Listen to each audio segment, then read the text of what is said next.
Ako po si Marco V. Marquez at ito ang aking output number 2. Sa 10 uri ng pamumuno, alin ang pinaka-nakilala ko sa sarili ko?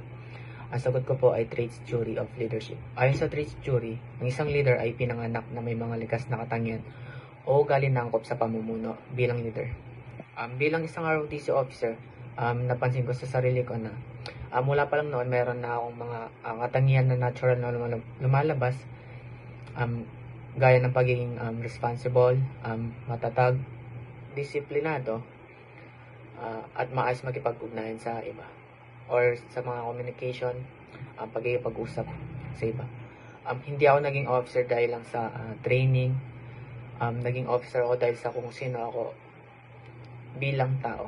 Halimbawa, kahit bago pa lang ako nun sa ROTC, palagi akong handang tumulong, maasahan at may respeto sa nakaatas. Kaya napansin yon ng mga higher class ko.